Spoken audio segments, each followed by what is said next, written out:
Eu me sinto muito feliz de estar aqui esta noite. E para mim é uma grande alegria vir à casa do Senhor, o templo. E é um grande privilégio estar aqui à frente, né? Eu fico olhando tantas pessoas que Deus poderia usar. E Deus me usa. Glória a Deus. Amém. Deus tem feito tantas coisas na minha vida. E eu sou grato a Ele por isso. Eu não mereço a graça dele sobre a minha vida. Merece sim. Mas Ele faz questão de me abençoar.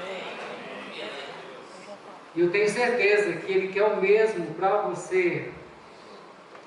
Não só esta noite, mas durante todo o ano de 2020. Não só o ano de 2020, mas durante toda a sua vida. Deus quer te abençoar. Amém? 2020, ano da fé.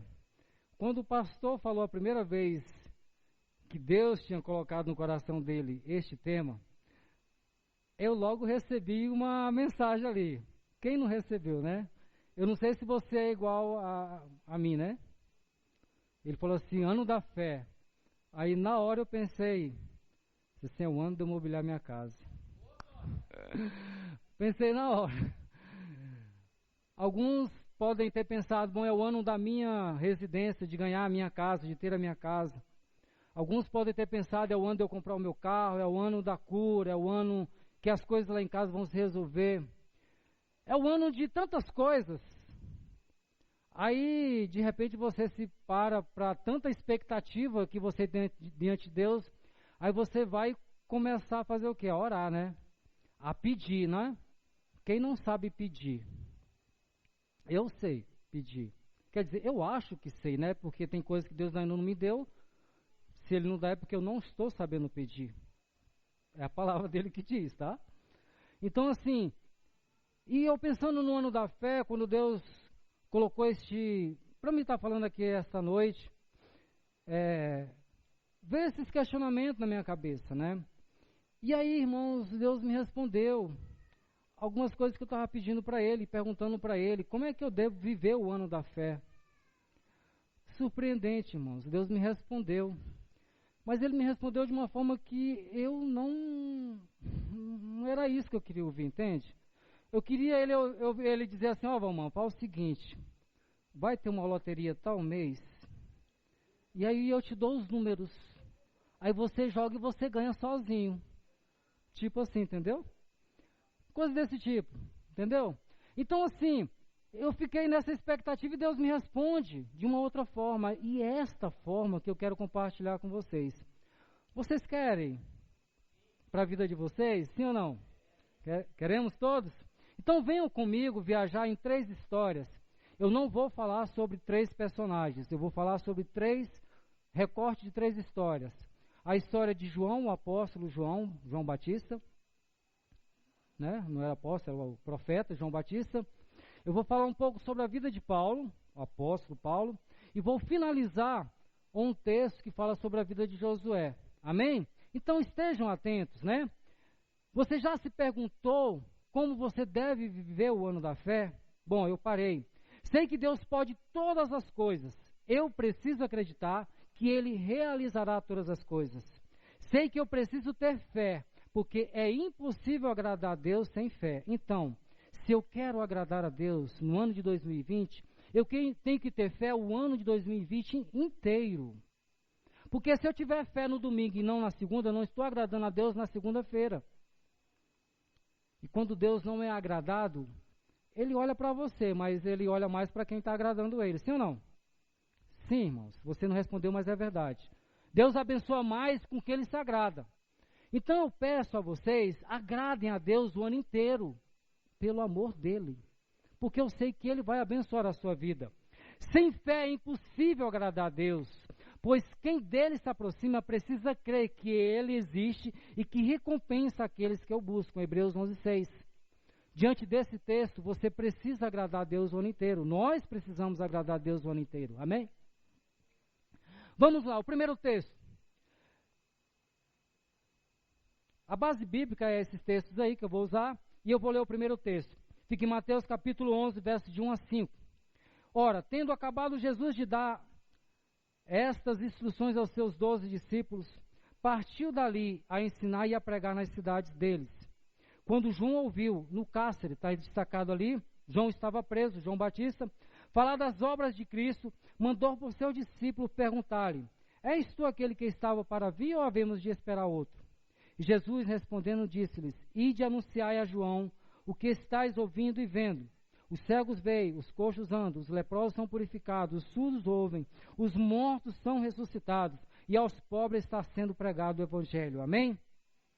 Ao ler esse texto, a primeira impressão que eu tive, e que alguns comentários podem até suscitar, é que parece que no coração de João surgiu um pouco de dúvida, porque ele estava preso. Bom, ele era o profeta que anunciou Cristo, que batizou o próprio Cristo, como agora ele está preso? Então, pode haver isso no coração de João. João está preso, talvez se sentindo o quê? Injustiçado e desprezado e abandonado pelos seus, porque ele tinha discípulos, ok? Jesus convida João e está convidando todos nós a olharmos muita gente sendo abençoada pelo poder divino revelado em Cristo, nele mesmo. Jesus está dizendo assim, olha João, Jesus dizendo aos seus discípulos de João, diz a João que as pessoas estão sendo curadas, os cegos estão vendo, os surdos estão ouvindo, ok? As pessoas estão sendo curadas, e ele precisa ver o que está acontecendo. E Jesus respondendo disse-lhes, ide anunciar a João o que estáis ouvindo e vendo. Os cegos veem, os coxos andam, os leprosos são purificados, os surdos ouvem, os mortos são ressuscitados, e aos pobres está sendo pregado o Evangelho. Queridos, o mesmo que aconteceu no dia de João, que João não estava percebendo, talvez, está acontecendo na nossa igreja. E talvez alguns de nós não percebam. Sabiam disso? Quantos aqui estão vindo a primeira vez na nossa igreja? Se quiser dar um sinal, não é obrigado, mas só se quiser dar um sinal. Vendo a primeira vez na nossa igreja. Algumas pessoas estão vindo a primeira vez na nossa igreja, amém? Sejam muito bem-vindos em nome de Jesus, amém? Volte outras vezes, amém? Mas a grande maioria já esteve conosco, e está conosco no ano passado. Durante o ano de 2019 e outros mais antigos, né? Pois bem, no ano de 2019, a secretária Raíssa me falou, ela saiu, mas no primeiro culto ela me falou, houve ingresso de 197 pessoas na nossa igreja. Eu, Valmã de Sena Rodrigues, estava aqui ouvindo pelo menos 160 testemunhos. Eu não perco testemunho por nada. Só se tiver realmente. Então eu ouvi os testemunhos.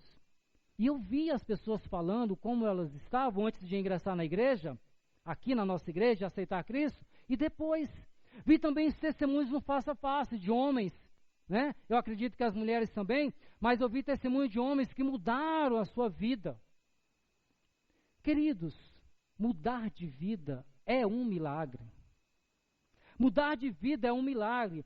Quantos chegaram aqui entre nós sem enxergar valores outrora ignorados? As pessoas chegaram aqui sem enxergar esses valores da vida.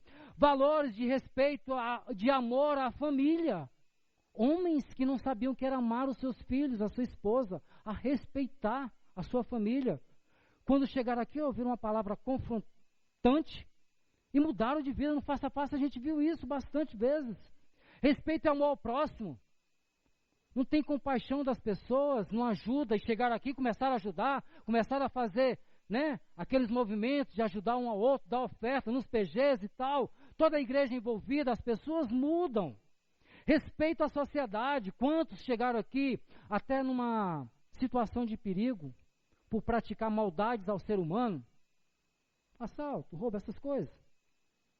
Mas chegaram aqui e entenderam que precisavam mudar de vida. Isso é ou não é um milagre? Amém? Quantos foram os aleijados? Ah, mas eu não vi ninguém sendo curado aqui aleijado. Tá bom. Quantos foram os homens e mulheres, jovens, adolescentes, que tinham um andar torto, andando por um caminho torto?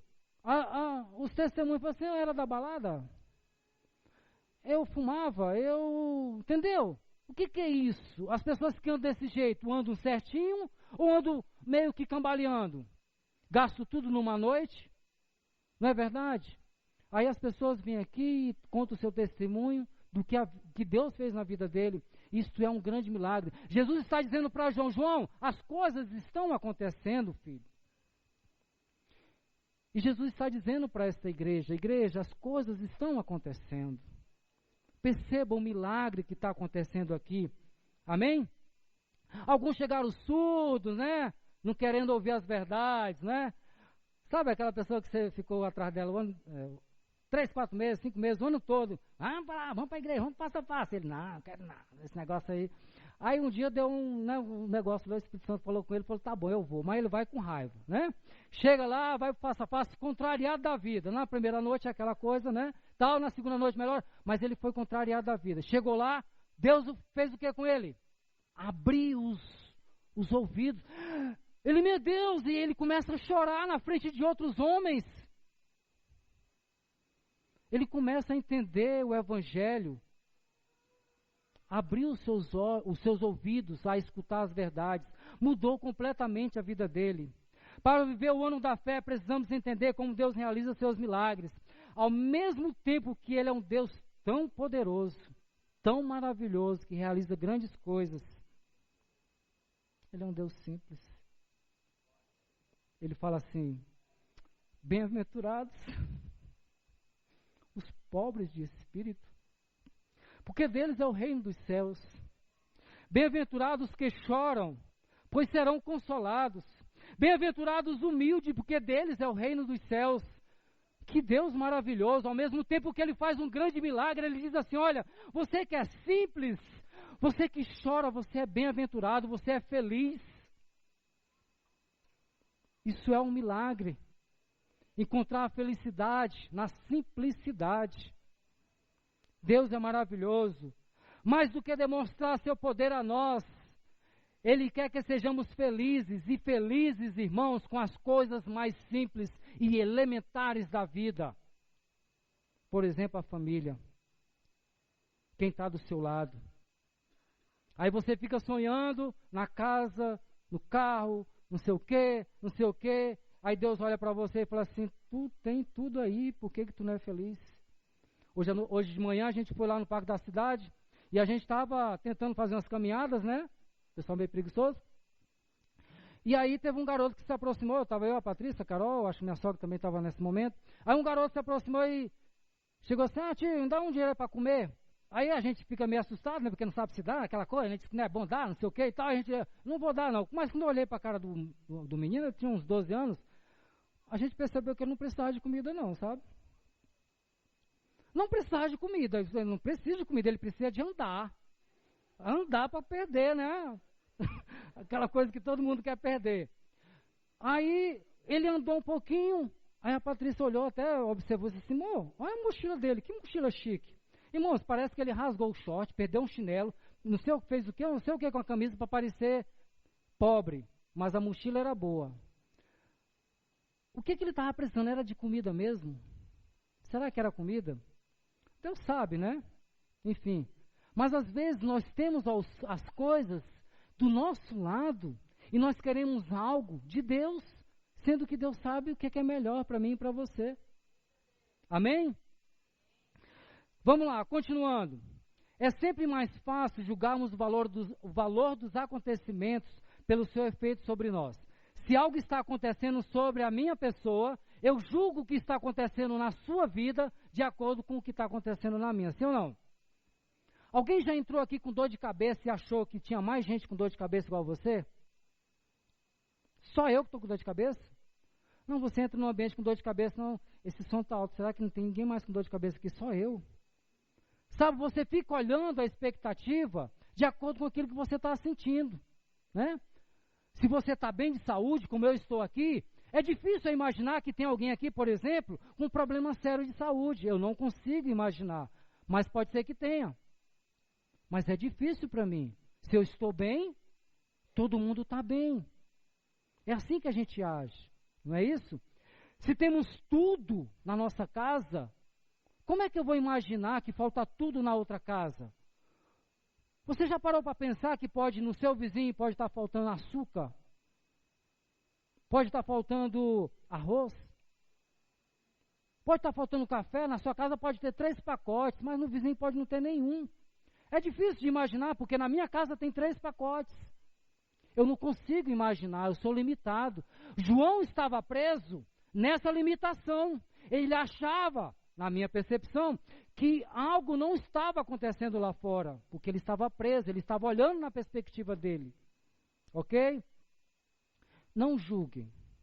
Não julgue a sua vida, nem determine sentenças, só porque algo vai bem ou não vai bem na sua vida. Não é isso. Ok? Não determine nada para a sua vida só porque vai bem ou porque não vai bem. Ou seja, se você está bem, pode ser que tenha alguém mal do seu lado. Mas se você está mal, pode ser que tenha alguém bem do seu lado. Analise a situação. Amém?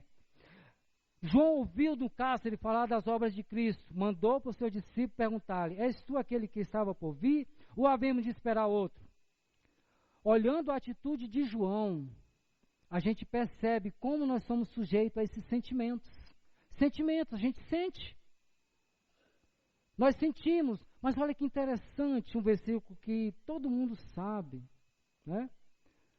Todo mundo sabe o que está escrito nesse versículo que a gente não consegue ler. Vamos lá? Romanos 12, 2, projete aí. Olha lá, preste atenção. Alegrai-vos com que se alegrem. Presta atenção, vamos dar uma paradinha aí, vamos parafrasear esse versículo. Vamos começar o versículo aqui, assim, ó. Você que está triste, alegrai-vos com que se alegram. Você que está feliz, qual a perspectiva que Deus está te mostrando? É que você não deve olhar para a sua situação. Você deve olhar para a situação do seu vizinho. Como ele está. Agora sim, se ele está feliz e você está triste, você se aproxima dele e fica feliz com ele, porque isso é corpo. Agora, se você está feliz e o seu vizinho se aproxima de você, você tem que chorar com ele, porque isso é família. É você viver o que a família está vivendo. O sentimento que Cristo quer que nós tenhamos é esse. É o sentimento que está em Cristo. Ele chora com aqueles que estão chorando, ele se alegra com aqueles que estão felizes. Nada de ficar julgando o outro pela nossa perspectiva. Amém? A Bíblia diz que sabemos que todas as coisas cooperam para o bem daqueles que amam a Deus, daqueles que são chamados segundo o seu propósito. Romanos 8, 28. A gente lê esse versículo diariamente, se for possível, nas redes sociais, nos WhatsApp, nos programas de, nas Bíblias online. A gente lê isso direto. Sabe de uma coisa? Que a gente não pratica isso? Porque se alguma coisa dá errado com a gente, ai meu Deus do céu, o que será que eu estou fazendo de errado? Ai meu Deus do céu, o que foi que aconteceu? Alguém não está orando por mim, eu não estou orando. Irmãos, está escrito, né? Sabemos que todas as coisas, eu quero que vocês interpretem isso para mim, porque eu não consigo interpretar. Interprete isso para mim. Todas as coisas quer dizer o quê? É simples. Então, se eu estou triste, sofrendo, chorando, alegre e tal, todas as coisas cooperam para o bem daqueles que amam a Deus, daqueles que são chamados segundo o seu propósito. Nada de ficar reclamando, irmãos, por algo que a gente não conseguiu, porque todas as coisas cooperam para o seu bem. Receba essa palavra. Se as coisas estão difíceis hoje, saia daqui dizendo, todas as coisas vão cooperar para o meu bem. Deus sabe o que é. Deus sabe que Ele quer o seu bem o tempo todo. Amém? Agora, está angustiada a minha alma, isso aqui é Jesus. E o que direi eu? Pai, salva-me desta hora. Mais precisamente com esse propósito vim para esta hora. João 12, 27. Jesus Cristo teve um sentimento. Ele teve um sentimento. Mas o que ele reagiu logo em seguida? Eu sei para que eu vim. Eu vim, Jesus dizendo no coração dele, eu estou angustiado, mas eu vim para que eles, lá no futuro, lá em 2020, na PIB do Gama, eles estivessem num culto reunido, ouvindo uma palavra, e naqueles dias eles iam reconhecer que lá no passado eu tive um sentimento, mas eu cumpri a obra, para mostrar para eles que eles precisam também cumprir a obra. Nós precisamos ter esse sentimento, mas precisamos reagir com relação a isso. Não devemos trazer isso para que a gente pare, não, vamos continuar. Quem faz a obra de Deus e aparentemente não colhe os frutos, precisa olhar para frente, para mais longe. Você precisa olhar para o que vai acontecer na vida de determinada pessoa, na vida de determinada família. Se você ficar olhando as dificuldades que você está vivendo no momento, você vai parar. Você precisa entender que o que você está fazendo está abençoando outra pessoa. E quantos vieram aqui à frente dizer assim, eu estava assim, mas fulano de tal se aproximou de mim. E eu entendi o amor de Deus. Eu recebi uma família, porque alguém estava acompanhando essa pessoa. E ela vai testemunhar lá na frente o que Deus fez na vida dela através daquela pessoa. Amém? Amém? Aí você se pergunta, como eu devo viver o ano da fé? Como viver o ano da fé? Eu devo ficar o tempo todo de joelho, orando e pedindo? Amém? Se você quiser fazer isso, eu aconselho, é bom. Seu joelho não vai gostar muito, mas é bom. Se você quiser fazer vigília de oração, né? Toda sexta-feira, toda quinta-feira, toda quarta-feira, depois do Tadel, depois do culto à noite, amém, faça. É muito bom. Mas olha só o que encontrei. O que encontrei, como que eu devo viver o ano da fé? Aí eu vou para o segundo personagem da noite, o apóstolo Paulo. O apóstolo Paulo, antes de conhecer Jesus, tinha como plano prender e matar as pessoas que confessavam o Cristo como seu Salvador. O Salvador de suas vidas. Paulo tinha esse plano. O plano dele era matar as pessoas e prender as pessoas que confessavam o Cristo como Salvador. Por que ele tinha esse plano? Porque ele não conhecia o plano de Deus, entenderam? Por ele não conhecer o plano de Deus, ele estava no lugar errado. Então ele estava agindo por fé, mas da forma errada. Então o que a gente pode perceber desse texto? Eu vou ler o texto, todo o texto que fala da vida de Paulo, e depois a gente comenta sobre alguns pontos sobre ele, ok? Os versículos, eles vão estar aí entre o capítulo 8, 7 e 9, amém? Vamos lá. Ouvindo isso, ficaram furiosos e rangiam os dentes contra ele, contra Estevão. Estevão estava falando e as pessoas estavam com raiva de Estevão, ok? Mas Estevão, cheio do Espírito Santo, levantou os olhos para o céu e viu a glória de Deus. E Jesus de pé à direita de Deus. E disse, veja o céu aberto e o Filho do Homem de pé à direita de Deus. Mas eles taparam os ouvidos e gritaram bem alto. Lançaram-se todos contra ele. Arrastaram-no para fora da cidade e começaram a apedrejá-lo. As testemunhas deixaram seus mantos aos pés de um jovem chamado Saulo. Paulo. Saulo e Paulo é a mesma pessoa. Enquanto apedrejava Estevão, este orava, Senhor Jesus, a oração de Estevão, recebe o meu espírito. Então caiu de joelhos e bradou, Senhor, não os considere culpados deste pecado. E dizendo isso, adormeceu. Adormeceu é morreu, tá? Porque a Bíblia faz um eufemismo, né? Ameniza aqui, mas ele morreu, ok? Atos 7, 54, 60. Saulo estava ali, agora capítulo 8, verso 1. Paulo estava ali, consentindo na morte de Estevão. Naquela ocasião, desencadeou-se grande perseguição contra a igreja em Jerusalém. Todos, exceto os apóstolos, foram dispersos pelas regiões da Judéia e de Samaria. Atos 8:1.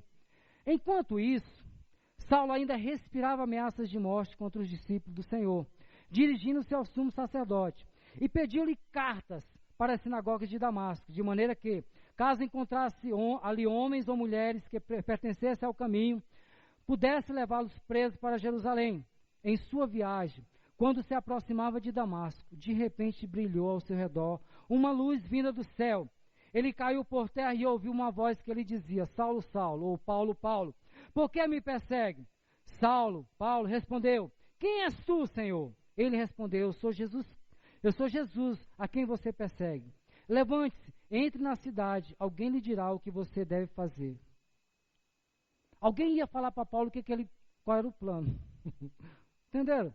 Alguém ia falar que ele estava errado e ia mostrar o plano. A gente precisa entrar no ano da fé sabendo qual é o plano de Deus para a nossa vida. Porque se os planos são nossos, a gente precisa passar por isso que Paulo passou. Vocês estão entendendo? Se o plano é seu, você precisa passar pelo que Paulo passou. Ouvir a voz de Deus, cair por terra e ouvir o que uma pessoa determinada, no caso de Paulo, vai falar para ele.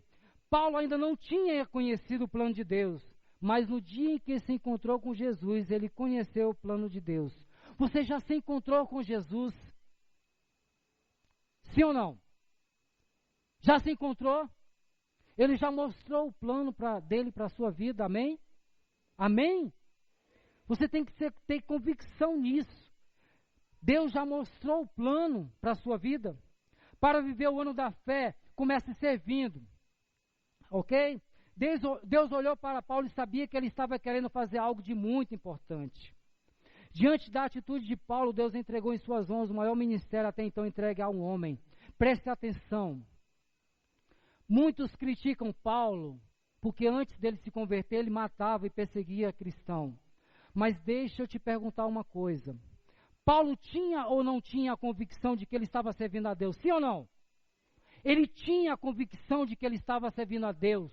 O coração dele pulsava por isso. Pulsava tanto que ele estava disposto a matar. Em nome de Deus. E Deus olha para um coração disposto a fazer qualquer coisa. Em amor a Deus. Mas só que de forma errada.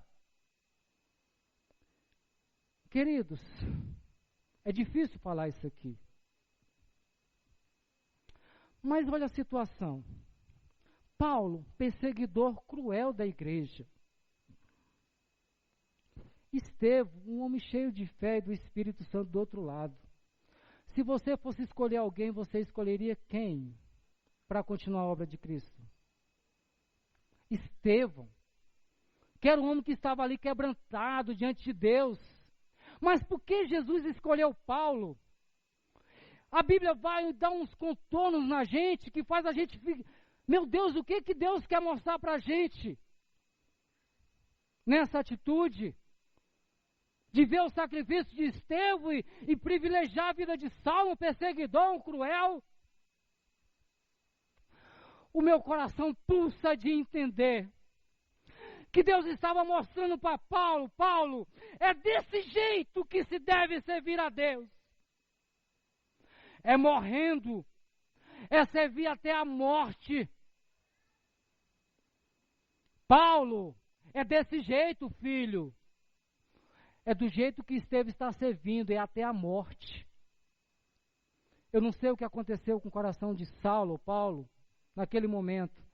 Deus usou um outro momento, que é esse que eu li, de dar uma rasteira em Paulo.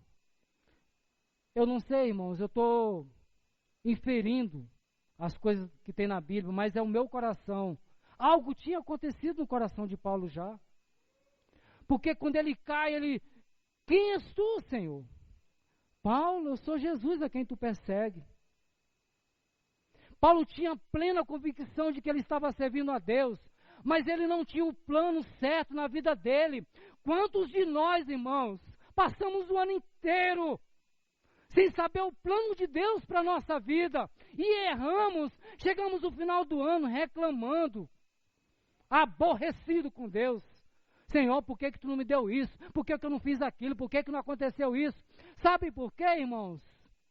Porque a gente não conhece o plano de Deus para a nossa vida. Se eu e você conhecêssemos, nós chegávamos ao final do ano e falávamos assim, Senhor, tudo que você colocou na minha vida, os teus planos foram cumpridos. Porque Deus vai cumprir os planos na sua vida. Você precisa entender isso no início do ano. Você precisa sair daqui com essa convicção. E seja aberto a ouvir e seguir as orientações de Deus. Paulo caiu por terra, o texto diz aí, o versículo, caiu por terra, ouviu a voz de Deus, mas presta atenção na última parte do versículo, destacaram ali agora, né? Qual é a última parte do versículo? Leia aí comigo, aquela que está em laranjinha lá.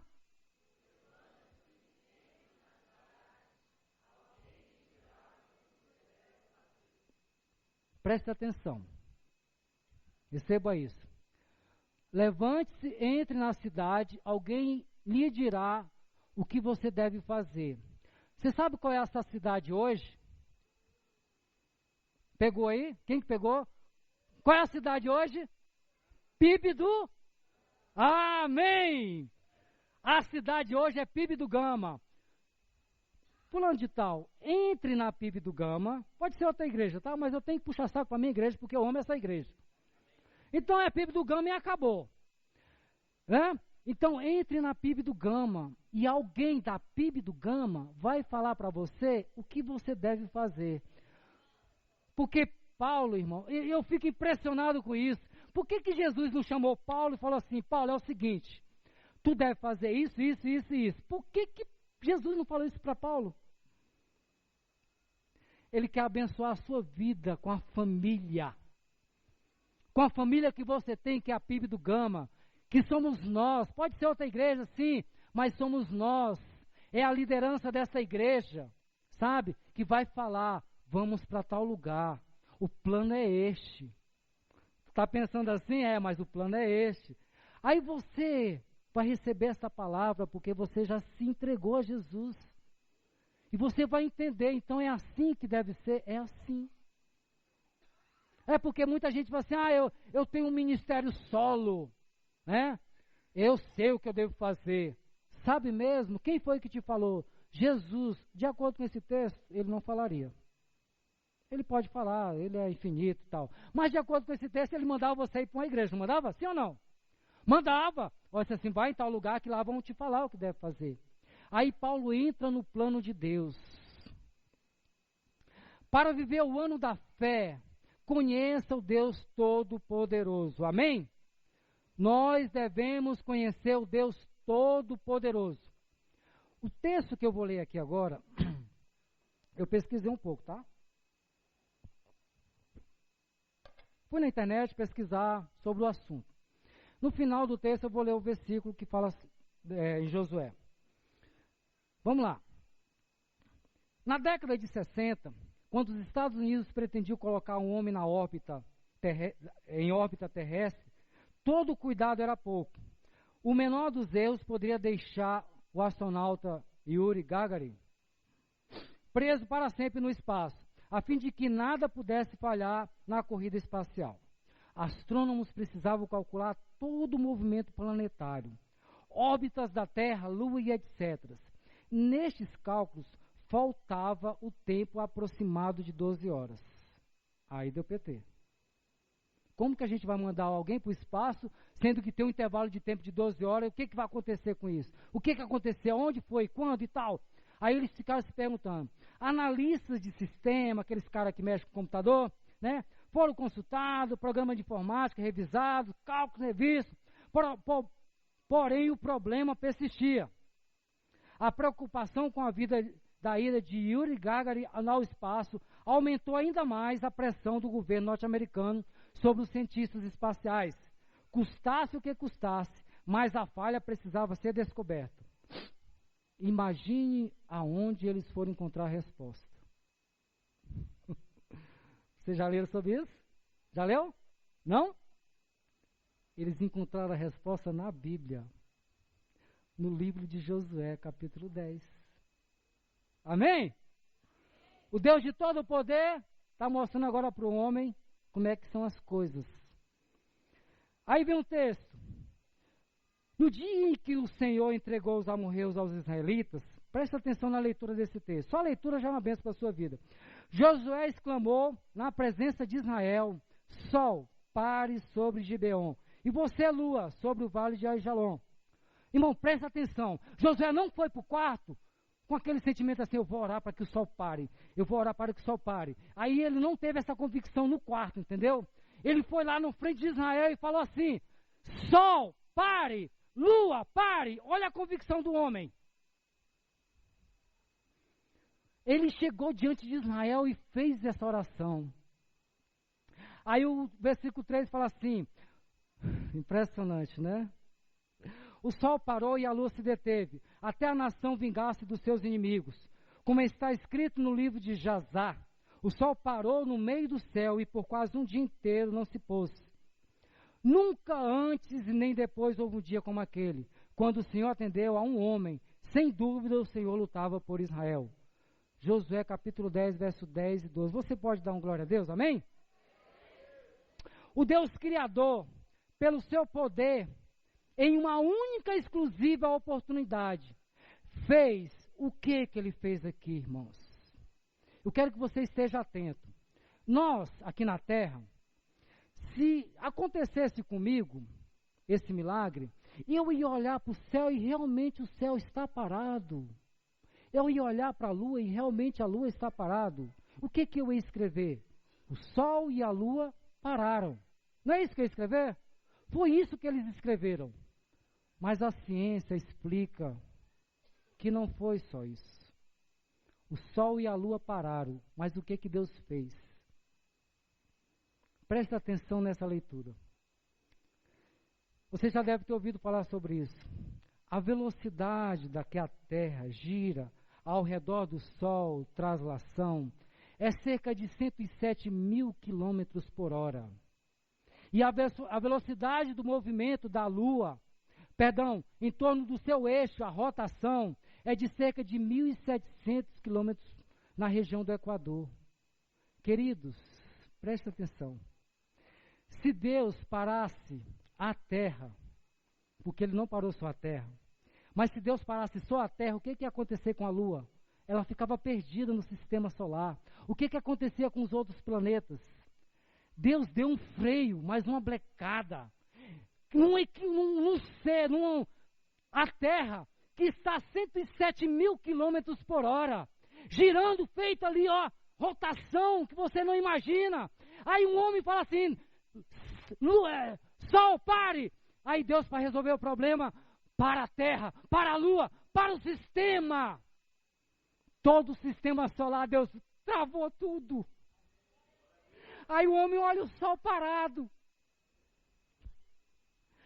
O homem olha o sol parado e a lua parada e Deus segurando o universo.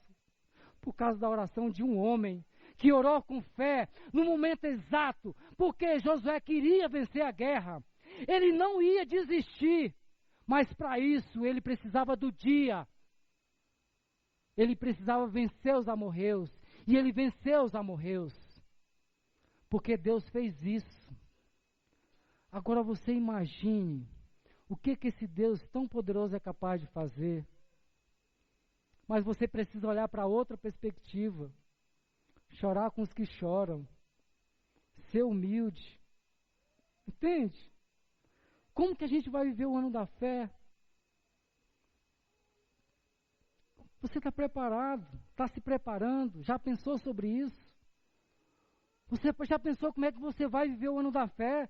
Vai ficar o ano todo pedindo, Senhor, eu quero, Senhor, me abençoa, Senhor. Sem conhecer os planos de Deus para a sua vida. Como você vai viver o ano de 2020? Já pensou sobre isso? Eu gostaria que você se levantasse agora. Vamos nos levantar. E vamos meditar nessa palavra que, como eu disse no início, tirou completamente aquela expectativa que eu tinha sobre o ano da fé. Como que a gente deve viver o ano da fé? Que expectativa eu tenho que ter sobre o ano da fé? Você já parou nessa expectativa? Você já tinha pensado nisso? Sabe o que eu aprendo com a vida de João? O profeta João nos ensina que podemos passar por circunstâncias. E ele estava passando por uma circunstância difícil. Aliás, mais difícil ele iria passar. Porque vocês sabem que João foi cortado a cabeça. Jesus consolou João. Perdão, Jesus